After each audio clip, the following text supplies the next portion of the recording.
menawi kemas tuning menjaga kersan tundu kersaning sono-sono sinampungan milopo yes masih tahu mamping budu jiran tur-tur kadu tertelot lan mriholah ing paragi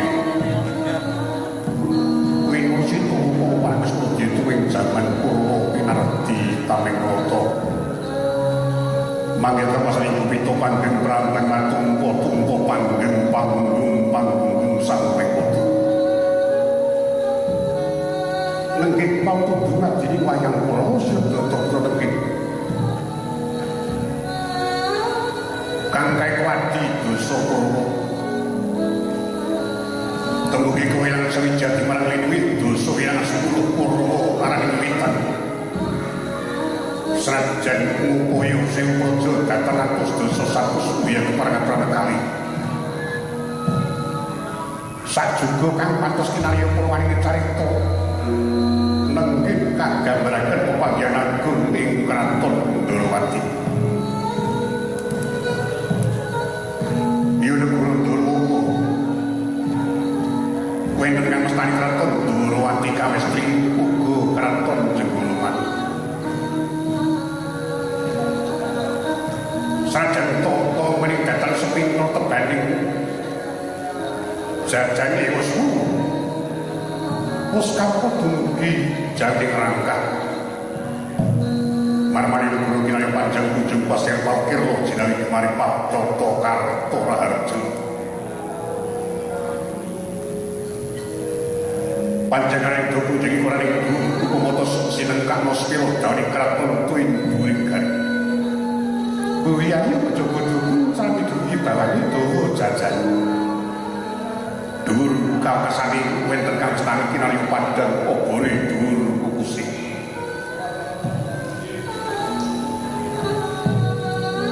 pasir pamukir pasir kowe samudra kir arek argo kacondro patang rakit ngon menggerakan mono ingaken benang-benang pantegalan sopa sabyan ngayunaken bandaran agung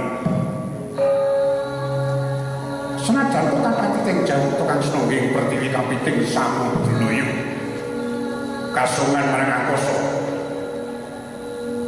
merupakan yang pojok datang menten kang podo kraton Ndorowati kabukti kathah para kawula kang sami sumungkem anggono raras dengan jeng kacarita negara ketinggalan jinanila terus kang sarwa pinandu dadi mapan sini ketuman maring popo kang dinasraken bisa to ijo ruyu-ruyu awet saka kapribadane para kawula tetanen ewas ngono bisa nyembuh bidadari para kawula sak wewengkon ning kathah para kawula gesang ayo-ayo tata titilan tentrem tembung jinami marang sarwa tingu candrika kathah para kawula sami sambung dagang layar marang para kawula monco dulu anggur selo datang wenten kendati intongan dulu pindo ilining kirto wiwit sangka nyamating dandoko temeke sampun dhewe yekti datang wenten pedoti ewa semua tepik marang laku dulu-dulu cintakan marang rasa karayun candreng pipakatan pro kang sami dudungko winten Pankraton Ndorowo terjejel uyang-uyang nadu bukit tepung taritis berbelasan senajan papan yang biar dikatulu mergo sukadeng prokawulari iwas mengatakan wenten prokawul kang alat kecingkrangan menjadi bupati Pangupojim iwas senajan kau untuk meliantuk mitring motor temang mulia jati temang mulia datangmu kan narindru kang doko ikulu sekarang kok narindru kang darbi watak berbudi bukul sono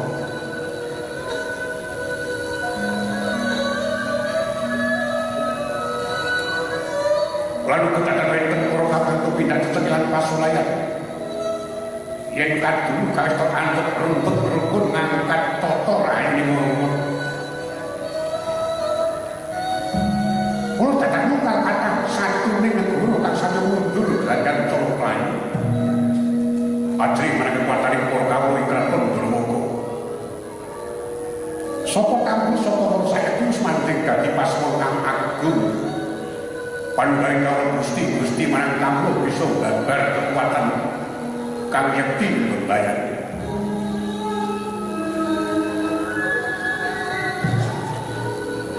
Toto kata para kawula saking raja kudu pintu. Ayat tambahan sakti nggalani tatan wenten kang jateng kinandhang. Renu samya dhateng paunan manusi dan wangsul dhateng papan dewi-dewi. Kawis tolong genya sowan-sowan.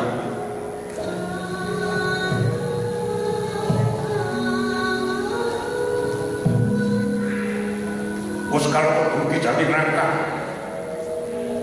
Marmane Ratu Ndrawati. Kraton kang kalimat-kalimat ing kepati-mati. Satu mati jalpo moro keplayu. Kukilo mimpi kraton Durmaka telah kami turun junta kapisanan. Luntang diru temah sirna margulayu. Senajan to lan diwedhu pilihan batang enter praban marang Durya pasaring kraton.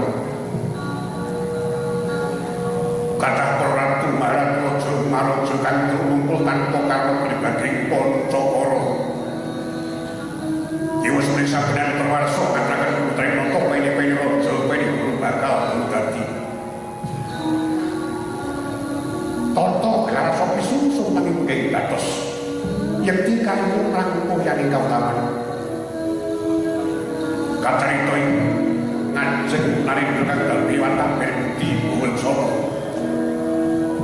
Suku paring buka paring mongkang nandang kawin paring payungan mongkang laku kurbanan paring teken paring mongkang laku kalanyon.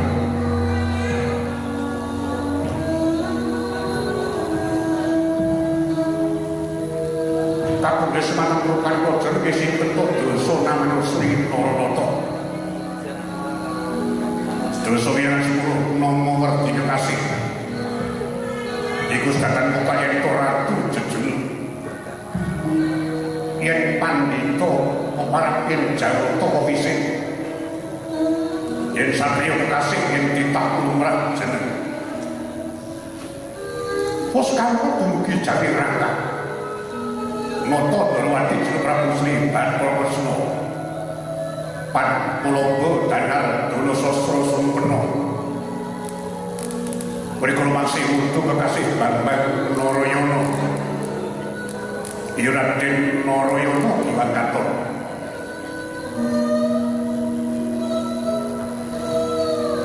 Tak koso nuju risan jupur. Risan nata sopan ngendak dampar rencana. Lewek kasul babu perang mertani nganggung kegondo kang ame arum. Kaki pun sampai mengambar mungkin panggalan dalam. Kepada menggerakkan berarti pada simpi menjadi pemitan Joko Paloro. Kang sering ambil potret pisawanan banyak dalangan global kelar badak kendi kencoro kadumas.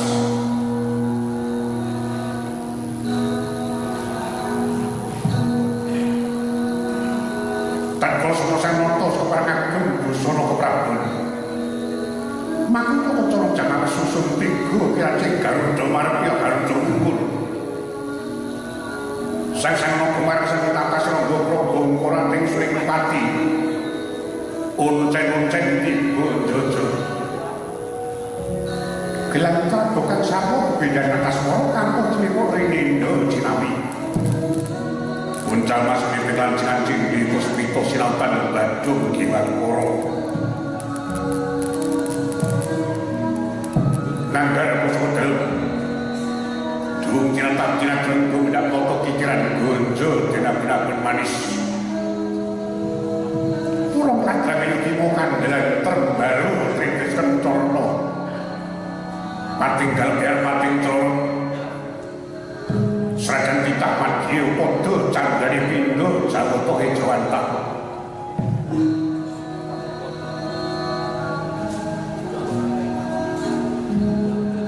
neneng kajian kuning pindo jalan mulat pasebanipun Narapraja abdi dalem kraton Ndarawa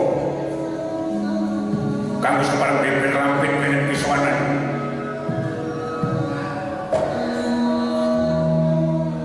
iwas rusadan kata kang morsoan tetep wenten ing Keparangayu kejawi putra ing sasi Udarasana putra Ndrawati Sandhu ing Paranggaruda kekasih Raden Sangga ya Raden Wisnubrata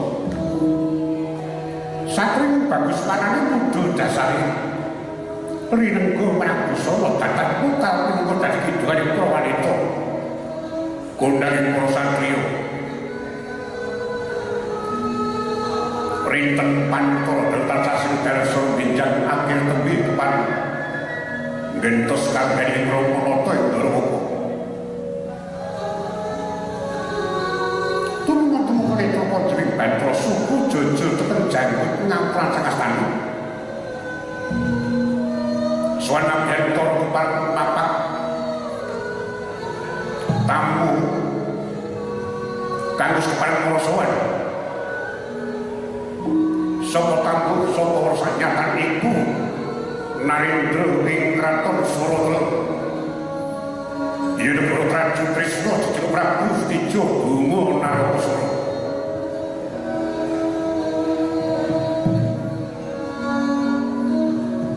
Kocap sang nata duwi winging putra kepareng Abyantara sigra bubuh ing macarani kepareng jajar ing madyaning Prayaga kraton Ndrawati Prabu Buma Narakasara kepareng mangkaraken Pandhiring Sokalima sang tapa Begawan Duraya Resi Kumbayana Pandhita Kalaka winasis pangling rasa mumuni buntasing kawruh datangnya kang dadi guru Nadira para satriya Pandhawa lan para Kurawa kocap ing wenten pangeran Raji dalem kraton Ndrawati lenggah wenten kasakan darah Guruji Bekasi Raden Setyaki Simumlang Dene Tambak Yudha Bima Kunting Yu Bambang Wiyudana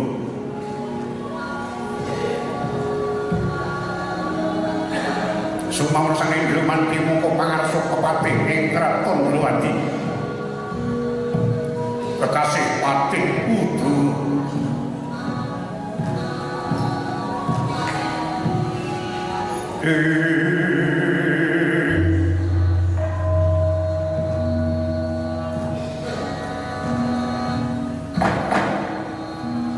kang wis parang pasebaning Narapraja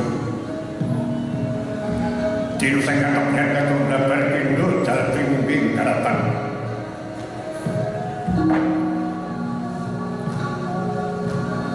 Saking katakan Roswani Usmuka Konseptatan wenten sabu Roning maringin tanmubah Maruto datan nampak Mongkari kosantri kuati geblek gending Kemasan kang sami namun Kameri tempan toro dalem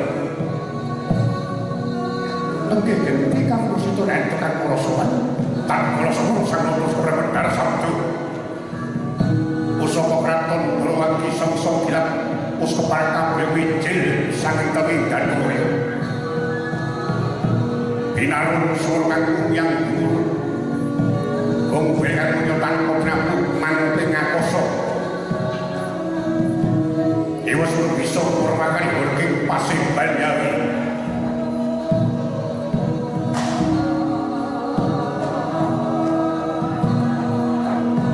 Mantor cintur dari kang tringkau sing lati ring Prawati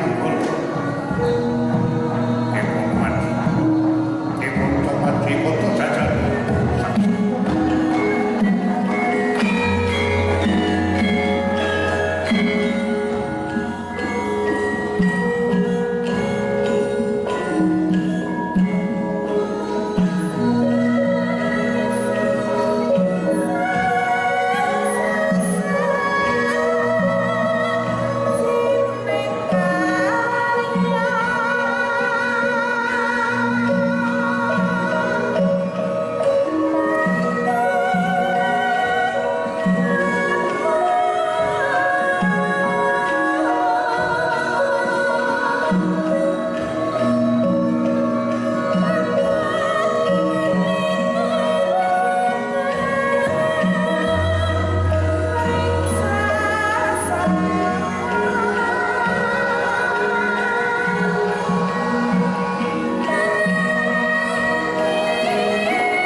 Katempuh sambil wujud mitir acara awur maras iwes mantem saksani punampi dan timbalan toto tentu merasa mana kawis kol padang terawangan pindo yang lampak ingong sopang kelong kepapak obor sewu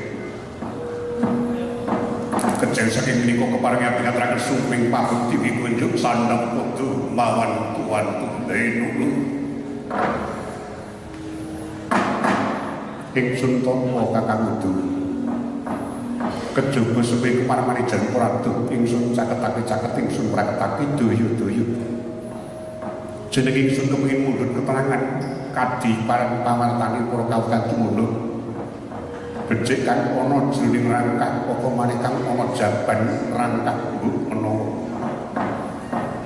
ana saweling para kawula kang kuman ngladak milang sifat mirung kampuh jinggung dan datan poratu Olo becik bener keprayu Dri Slomantur kanthi wijang stara kakang udu ing jagat Yuhanu menawi Kanjeng Diwaji Prandang dhateng nyabdi kepatihan magepan sedaya para kawula saengga ngati mboten wonten para kawula dalem ingkang ilmuaken dangu poso pangsulipun sedaya para kawula kawis turmanbaraken rasa cipta karsa karya prajih nami negari Paduka wonten sangetipun swasana katenteman pringatan kathah sami ngaturaken sukuming pabekti wikunjuk sandhapa padha mawan tuan tundhe nulu niwan semana kang nyebul langgeng silungi dadanawan yen kaya mengkono kacena kabeh para kawula temukin ana ruang ngembat watang aku tumejung kunggulun Boyo prayoga nujring sel ngabyanto kakang udu ing kados boten kirang prayogi sini. Ora bakal kesamaan iki kaya putrane ingsun Stijo Buma Narakasura. Sowan Ratu Gurawati bebarengan marang pepundhenmu penemban Kunggayana. Sawise prayoga wiswan prapada raharja Tekuna. Yestu jagat mari rojo Margi sabdu dan Kanjeng Rama itu tak dadi putra dasarmu. Nampi pangayoming Jawata. Supaya cepat Kanjeng Rama winantu Raja Suwani Beningan putra kepareng dalu boten sowan. Kula maturaken suwing pabekti kunjuk sandhang padha mawan tuantu. Yo ingsun tampa nggih. Pudya pangastawa tumuli tampan nun kacatun kan kali. Kula pundi dhateng mustaka mugi dados jiwan paripesih kancamanipun Rama Prabu. Putraning ingsun Stijo Bunga Narkasura. Prayoga luwih dhisik nggon ngabyan tor. Kados boten kirang prayogi. Kepunden kowe madya padha iku kepunden kowe jimat ing Aspadita Paman Durna. Ing kepareng rawuh nderekaken ingkang wayah pun Narkasura. Saksampunipun prayogi lenggah bapa kepareng putra ngaturaken pambagya para kami. Rawuh jengandika susungkeming pabekti mugi kunjuk sandhap pepodo mawan tuwantu. Palakaca gondhok digudhuk manyar-manyar sipeti naga-naga plemonan lupus wan gimbal wan bebek adus kali posokan sabun wan. Duh anak Prabu sanget angin kula nampi padu-matur pambagya dhateng pun Bapak Sokalima. Nampi pangayomipun Gusti ngakali jagat saha pangestu paduka winantu Raja Pratanipun pun Bapak. Kejasan menika paduka sungkem dhateng tiyang sepuh nun katampi mugi kendel sami-sami nggih. Anak Prabu matur sembah mugi kepareng kabagyaan kelenggah langkung rumiyin kados boten sekejap. Songgo paring pangandika ngandhapun Dimas sartane Kakang Kudu nyadung dalu Bapak Prabu nyadung dalu sinten aja nganti ngilangi manungsa katrap silat gage atra sungkem marang pepunden ingkang katemben rawuh. Kula ngestaken dawuh timbang paduka Kanjeng Rama Koko Prabu rawuh paduka ingkang nyataken sungkeming pabekti kunjuk sandhap padha mawan tuantu. Istungurut jagat manik rojo diwat kadangipun kakang Dimas Songgo tak tompo dari 100 sungkem marang kadangku sepuh Pudya pangastawa tumuli tampan lho Dimas kacadung kali kula pundi dhateng mustaka mugi dados jimat paripesih kadangipun Koko Prabu Bunga Narkasura. Dimas Songgo penemban dulu iki payah ngaturaken suping pabekti penemban. Oh ya sapa tak tampa nggih. Bocah bagus raja macam. Tak tampa kados marang kanggo Pudya pangastawa genti tampanana ya nggih. Mung katadungkan kalih mugi dados jimat paripin penemban arang. Semantuki ingin buku ngatakan pambagya ana pramirahipun Anggir Trapasa. Nampi pun siwung dulu winantu Raja Suwan kula kepareng ingin putra ngatakan sungkeming pabekti dawuh sami-sami penemban dulu sami winci. Oh ya dawuh sahabat tak tampa kowe bageke kakakku kowe ra yodo waras iki pun penemban boten-boten menapa ngarang ingkang buku ngaturaken pambagya ana krami Anggir Trapasa. Nampi pun paman Setyaki winantu Raja Suwanku sungkem kula mugi kunjuk paman dawuh sami-sami karo panjenengane paman Durna atur sungkem jelas yun pangapunten mangke kemawon gambar pisan kok saben-saben kaya mengkono. Duh Bapa, kula nyuwunaken pangapunten. Kadang kula Dimas Setyaki mboten kepareng atur pambagya dhateng penemban dulu. Oh, boten napa-napa, boten napa. Sing jenenge wong pendhayoke ora kudu dibageke. Sing pokok dikai snack. Rumangsa dikaroke, boten napa-napa. Iki sepisan manut kula nyuwunaken pangapunten. Boten napa. ajengipun kan bocah sakniki iki saangel kangguwe kan mboten napa-napa. Kok iso rebutan pembayar pun seneng jaman-jaman. Kejaba sumiku nggih. Doyo-doyo pun romo mangerti mungguh purwa madya sura gading wiswana. Mula kangge matur kanthi wijaksana apa kang minangka dadi dugitaning pamikir sliramu sowan tanpa cecara medis. Oh, matur. Menawi sampun dipun keparengake munjuk atur sopan duka Kanjeng Rama. Estripun matur. Kula menika sampun rumaos nampi kabegjan ingkang ageng. Jer kula sami-sami titah madya padha sampun pinangan kanugrahan dados narendra wonten Trajutrisna. Ning senajan kono gelaripun jejering ratu. Nanging batos-batos kula gesang kula kados dene Aji Gondhong Jati. Dasare apa? Lajeng yen dipun tanding-tandingaken kaliyan ratu-ratu sanesipun sanjang rangka. Kula menika namung kenging dhateng nami Ratu Trajutrisna niku Setija Brahma Narkoso. Ning saengkosipun Ratu Trajutrisna niku namung kados dene pepadane rembulan. Rembulan niku pajar. Ning sasampunipun Surya Jumudun padane rembulan sampun telas boten menapa-menapanipun. Dados kondang kula kuncara kula niku namung Trajutrisna. Dumugi jane rangka sampun boten wonten menapa-menapanipun. Lagi niku sowan kula niku namung badhe nyuwun iku partikel kalian badhe nyuwun sabiyanipun Kanjeng Rama.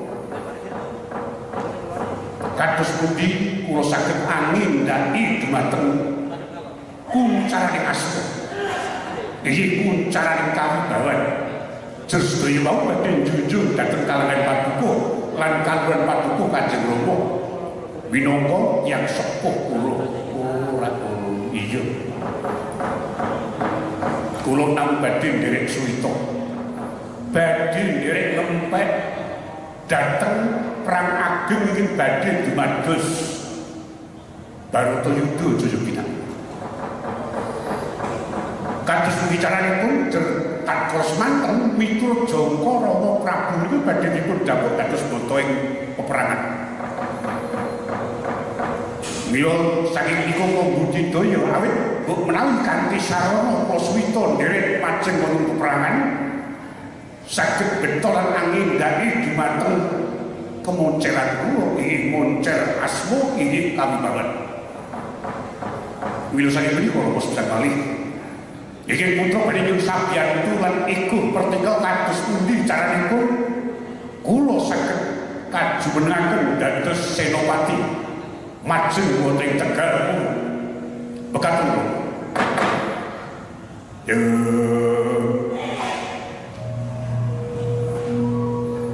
Lengan yaning katriya lemang candra katarengan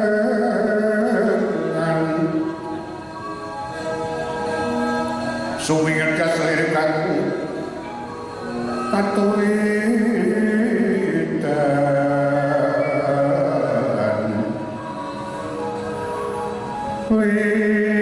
wimon kapiyatane proji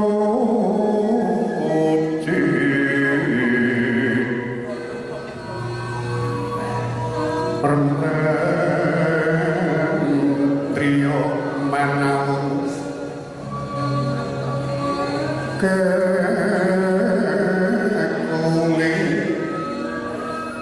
iwang wiseso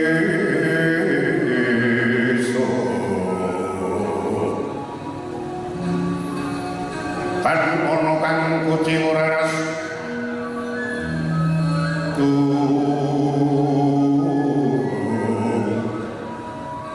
raras katon rumedeng ing ngakasa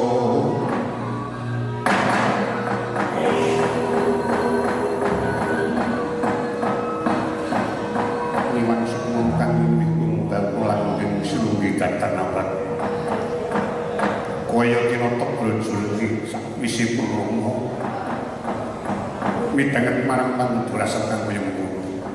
Tak kandhani yo ana bebasan dirangsang tuna kok gayu luput mapan iku dudu pintane Trokasura. Perang donya iki bakal kababar kang aran Barata Yudha Jayawinata. Para kinasis ngarani iku babaring perang donya kaping 4. Iki perange para pepundhenmu Pandhawa lan Kurawa, perang kadang lan akeh sing mestani iku perang suci penyaringan. Ora kena gunakake marang sandingan pawongan apa maneh saka jaban wewengkon lan saka sak jabaning trah Barata. Awit yen to iki mung nganti kedadian para satru kang padha jumangkah ana Tegal Puru kok gunakake piranti utawa nganggo mitra. Bisa lakon napa soting jantung.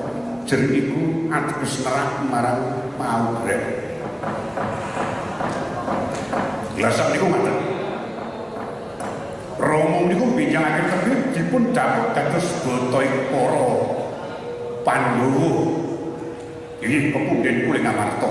Iya. Jadi monggo Rama niku ugi sanes trah Barata. Kenging menapa? Rama saged ngendikaken bilih Brata Yudha niku mboten saged ginakaken dhateng ruang saking Jawi trah, saking Jawi wewengkon. Besok Rama iku ora dadi senopati. Ora jumangkah ana Tegal Puru nanging mung minangka dadi utusane adil kabuan aliti marang para paraga kang bakal ngayahi wajib. Ateges Purna dalem dijiban dijegake marang paugeran pranatan sing wis dicipta dening para Jawata. Wah, sampeyan ngoten iki. Rama niku maksih ngakeni ento kula niku putranipun Rama Prabu lho mboten. Lho, jeneng suruh putrane sendiri. Yen pancen bener lan mlaku dalan kang utama nista temen wong tuwa bakal sabiyantu marang kekarepaning anak. Nanging Yusuf jer kekarepaning bocah sliramu darbi pambudi daya kang luhur nanging bakal merang marang pranatan kurang bejanipun Rama bakal nandhang kewiraten. Mboten perlu kata-kata kula paring ngendikan paring wejangan dhateng putra. Kula sampun buktekaken lan saged netepaken bilih Rama niku nggih ngaken anak dhateng Trokasura dawah lair. Buktinipun saben-saben kula gadah pambudidaya, saben-saben kula gadah pamutrah kaliyan pundhanipun Kanjeng Rama.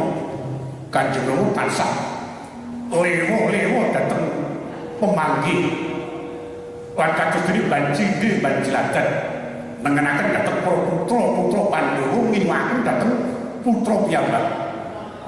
Kula badhe nyuwun prisa lajeng wonten pundi tronjongipun anak pola Bapak Kepredhet. Kula badhe dherek usul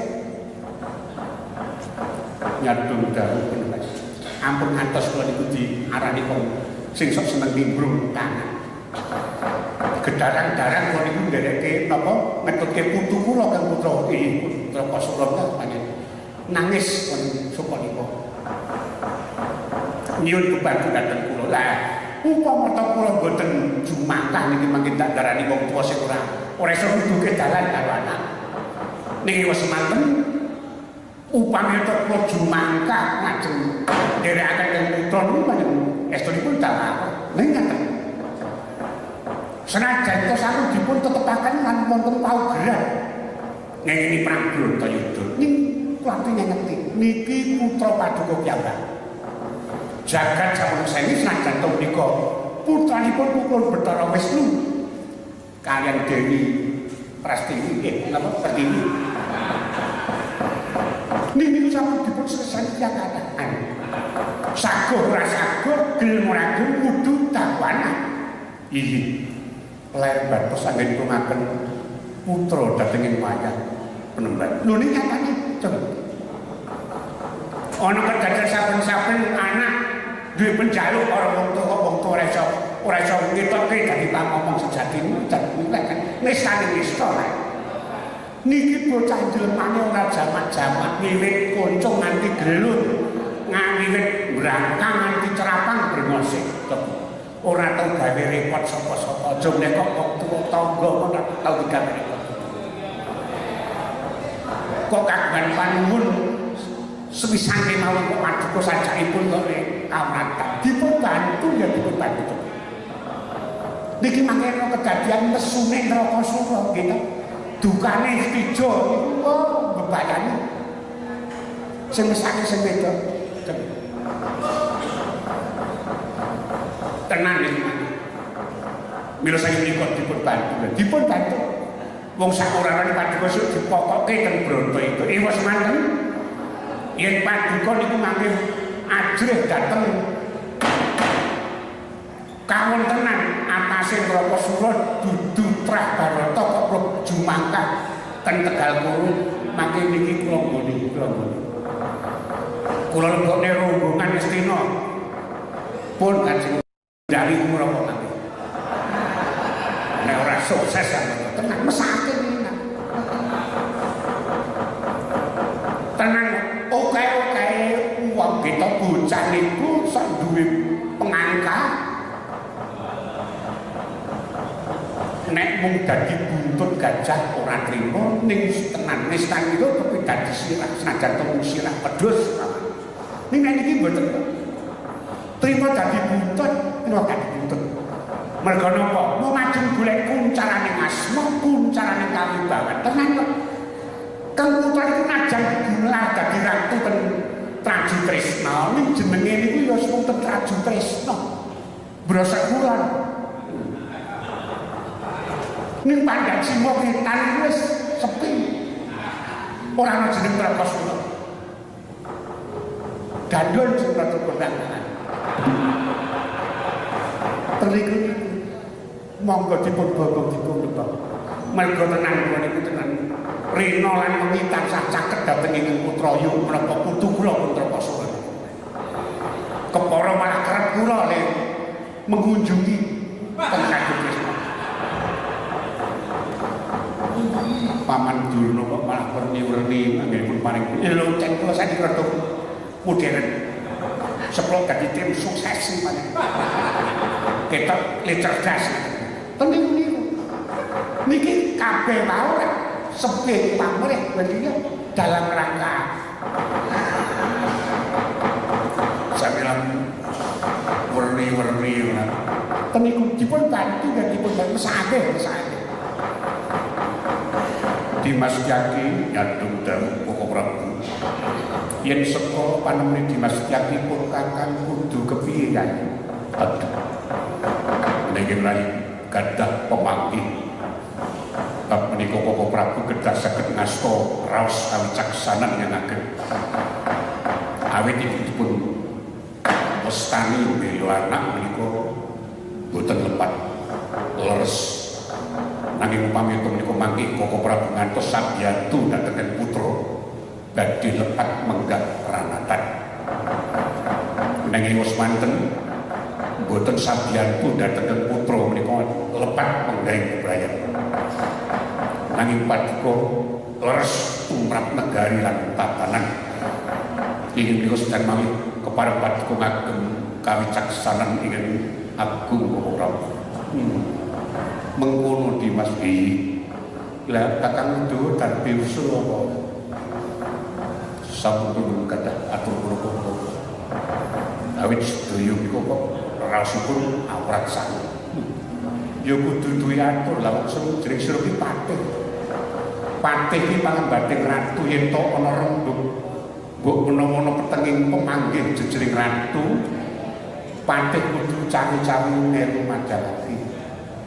Yen tok niku kula terima kendel iki mawon. Awit kula niku nate ngalami kedadosan mekaten. Oh. Lah kenapa? Anak kula niku ketok katemben digrebeg. bela. Aku kleru ora tak bela anak. Itu nipun namung kendel dame. Ora tenan. Tak kandhani yo krito pancen kaya mengkono pamutahi. Pambudi dalam saknyatane. Satriya ingin sembada maju ing peperangan. Nempuh ana Tegal Kurusetra. Sranane kudu pinter budidaya kang diarani Wahyu Senopati. Gedung jroning wiswanan wadya gunung tanpa saka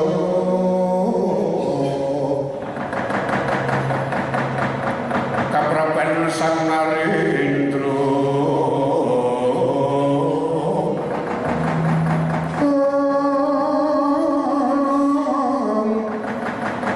mangun lir kang kaunengan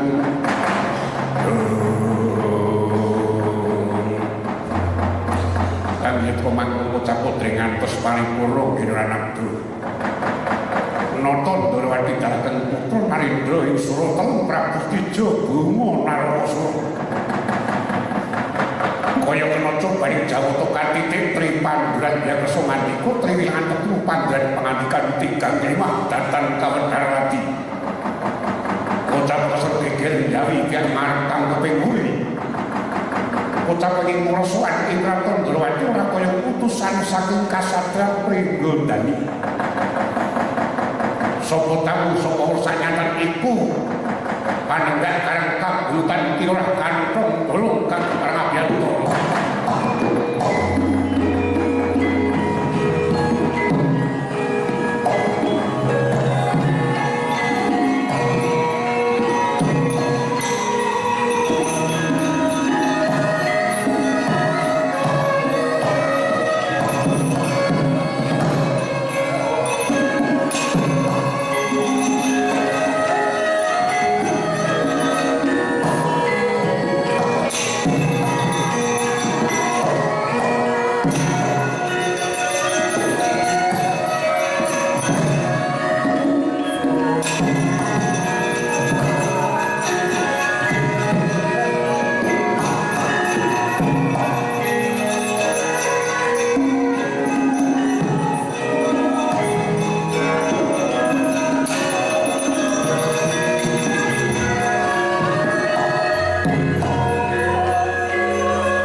kangaro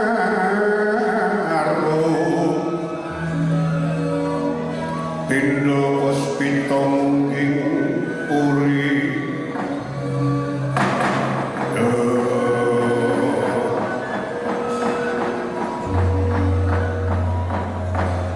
iwang sukmono kang winuh ngundang mulan bengsun widatanawat ora bakal kesamran iki kaya Petruk kantong bolong kang marasowan padha raharjo Petruk lunu dan kanang pisabanipun Sinundrawati kementah dhateng abdi dasar kula nampi pengayuning Jawata sapaestu paduka winantu raharjo sowan kula kejawi sakit menika kepareng ngataken sungkeming pabekti dikunjuk sandhak padha mawantu-wantu den iya tak tampa Pudya pangastawa tumuli tampanono nun kacadhong tan kalih kula pundi dhateng mustaka mugi dados jimat paripih sih kandarmanipun Sinundrawati Petruk kantong bolong mengono adate sowan karo Bagong Ijen ora ana biayane asli niki datarane niku pun pas bener dadine tambahan ora kena nek kepara kelok makena dhewe mawon ora ngono diutus sapa marang kadang ingsun para Pandhawa ora ngaten menawi dipun perangaken mugi atur kepareng matur ning sakderengipun kepiye wonten sogaling atur mugi diagung pangaksana nggih ya surat dadi apa ngaten niki samentawis ingkang rayi ndara-ndara kula Pandhawa niku nak badhe paring wejangan dhateng para putra-putra calon senopati benjang perang Bratayuda Jaya Binangun lewat semanten penemban seta pun lenggah ten Pringgondani kejawi paring wejangan dhateng ingkang putra Ndara Gatotkaca amargi saknanggenipun Ndara Gatotkaca niku lan pedhengen badhe gayuh Wahyu senopati supados saged sembodo tanding wonten Tegal Kurusetra ora ngono lah makepuan dhateng kawontenan dan putra Ndara Gatotkaca menika kasamangeran kepareng ngrawakaken dados para pepundhen para sepuh klebet paduka Sinundrawati supados amesreni lan paring wejangan dhateng para putra-putra ing sakmangke badhe jumangkah dados senopati dados wanter dawuhipun sedaya para ndara-ndara kula Pandhawa mliginipun kang putra Ndara Gatotkaca wekdal samangke kepareng paduka rawuh sareng-sareng kaliyan ingkang abdi dasar kula mekaten boten perlu kata-kata kangge kula matur sinuwun sepisan malih mbok pilih wonten sogaling atur mugi diagung pangaksana matur nuwun bakal ngaturi mantedak ingsun nggih Trapasura nyadong dawuh lho iki Petruk kantong bolong malah diutus para pamanmu Pandhawa bakal nggoyong Punrawa menapa kepareng kula sampun tawis wawancara dhateng para kawan mangsa godho nggih nangisi praekna lan ngati-ati badhe kula panggihi jumangkare sang senopati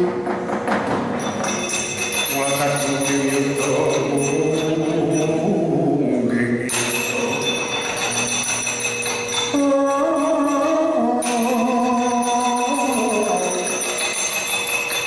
Nabi mongko katon kabaranan mongko katon pramarkata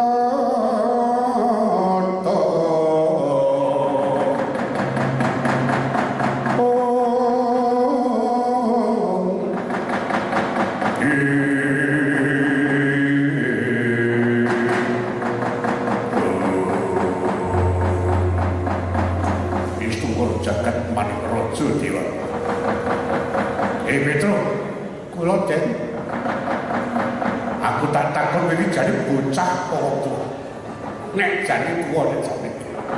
Ning ngene iku elek kuwi iso seneng dolanan bocah ngoten. Niku. Amurite sing nempel. Aku sapa? Lho, karo awake dhewe kok lali. Sampeyan kira ndara kula siwun Prabu Stijo Boma Narmasura. Saking gedhong kuning, lho. Sura teleng, nggih sura akan riyen iku kaya musa. Nanti to ten gedhong ngono. Sesembahan kula sampeyan. Isih kelingan yen Pak Usman. Lha kepripun to? Wah, sing nangan iki kagungane udut kita ora kagungane sinun sura teleng kok kaya-kaya ora tonjol ngoten. Betul? Aku ora udut. Oh. Saya pahit. Dilalah nang gone ya ora oleh udut, ketemu sedulur ya ora udut. Tak pikir-pikir nyambut gawe kok nek pom bensin. Yen kowe isih kelingan aku sesembahanmu nggih, kenangane opo aku taun kene. Angot ora matuk ora sungkem nek sungkem mbageke ora gelem. Astagfirullahaladzim. Niku to. Nek niku jane kula bingung dan bingung. Kula niku jane ajeng matur sungkem ning bingung tenan. Sampeyan ku ratu nggih to. Kantenge lunggan kalih teng Rama, pangkate ya ratu ben. Ratu karo ratu ge padha kala tukar pengendikan kok koyo nyelo-nyelo matur yo nek dadi kersane nek ora rek malah mubadir. Kula trimo ora matur den niku bisa wangsulan. Duwe lambe kok. Lambe kula niku nek mboten kula nggih omong niku bebayani lho, Den. Wane iku aja mimli mawon. Monggo niki terbatas ya kan. Arek cilaka nyilakani wong akeh kok ora. Kowe diutus para paman-paman Pandhawa supaya mboyong Rama. Nggih. Apa ki Druprasta pringgondani ora menungso liyane kowe. Kowe to Sudra Kokong Landara kowe mlarat pangkatmu batur. Yen sowan ratu ora bakal gawe bombonge sing didayohi iki kepara malah tetel karo bawane Kanjeng Rama. Ratu yen duwe daya sakurarane ya satriya utawa pendhita syukur nek padha dene ratu kuwi ngajeni karo sing didayohi. Ora kok batur wong melarat. Empun wis kok tak matur. Nek ratu kok arep daya kudu pangkate padha kita niku jenenge ora umum. Niku tatanan pundi. Arep foto gelar sampean ratu ning sampean tenan kalah karo WC asli. Aku iso WC pun katase umum kok dadi ratu ora umum ora. Nek cara nggen kula kon kinongkon iki dasare padha dene percayane niku niku ora mandang pangkat derajat. Arep pangkat ratu kamane nggih pangkate dhuwur nek ora dipercaya ya ora dikongkon ning ngajan kula mung batur ler sampeyan. Kula wong melarat. Ning nek sing utusan iku percaya kula temen nggih to. Sidane kula sing ngangkat. Apa duwe ratu niku mesti kena tanggung jawab. Iso kena dipercaya dereng karuan. Apa pendhita iki mesti jujur dereng karuan. Buli iki pendhita. Ning apa sono kondange Durna kok jujur kena dipercaya tanggung jawab belgene. Nek Durna jujur nek tangane ora ngene-ngene. Iki bener, Mbak. Bener. Asu.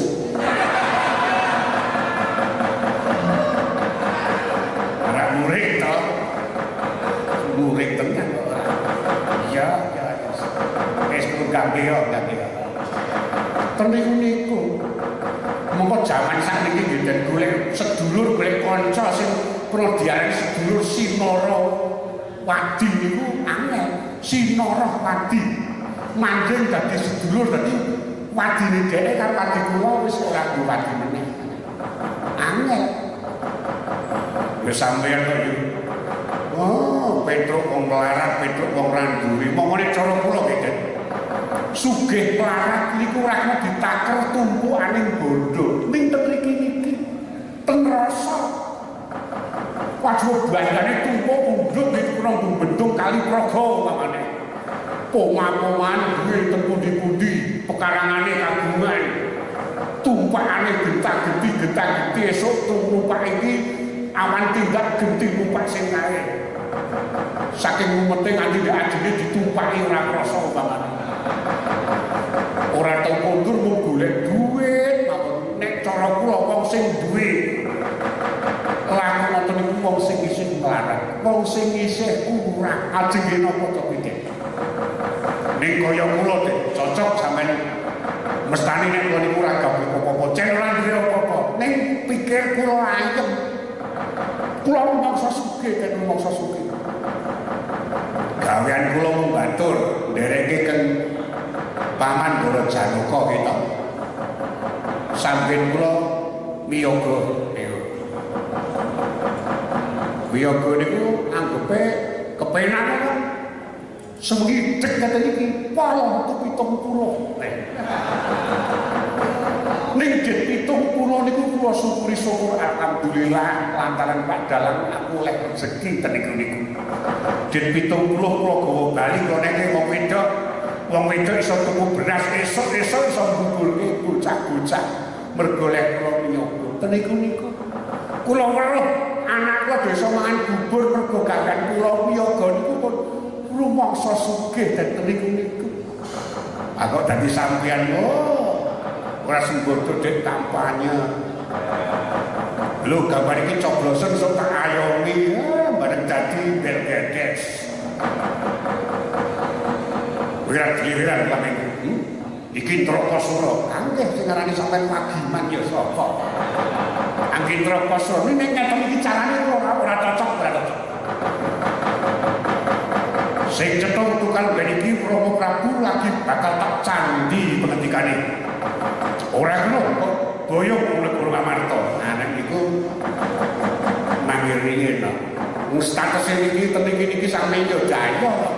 Ajeng sampeyan putra Ndarawati nek wis lenggah Praju Trisna rawuh iki jaya. Kula yo jaya sing apik iki linggo jejer. Karo ngarep-arep apa kono wedang metu ten niku Watra Pilasa. Aja kok malah padu dhewe ora. Mboten melu kula. Sing cetok Petruk pinter boyong Rama yen iso ngalahke Trakasura. Nah niki prinsip iki prinsip. Maju wis pensiun mani tenan. Mungsuh gendro iki seneng kok aku. Kula wani kok sing kula wanani dudu kok kalanggane ratu ning watak Trakasura sing kok kaya-kaya bedak-bedake seneng gawe tatune wong kaya kula. Kula wani. Ning aja oke-oke, jet 70 nek iso diturahke. Ora patut banget. Kakek serambingan tuwale.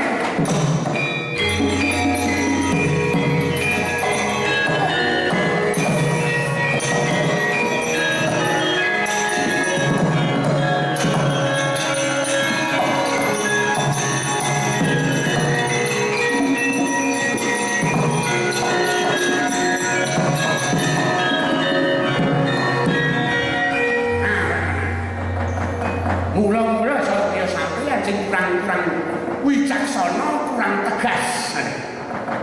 Nanti kedadian ke putra-putra Trakasura dekere-kere iki lek mergo pancen. Kaya-kaya senajan to niku mboten kawistara sampeyan jegal. Pun saniki nyeti mawon.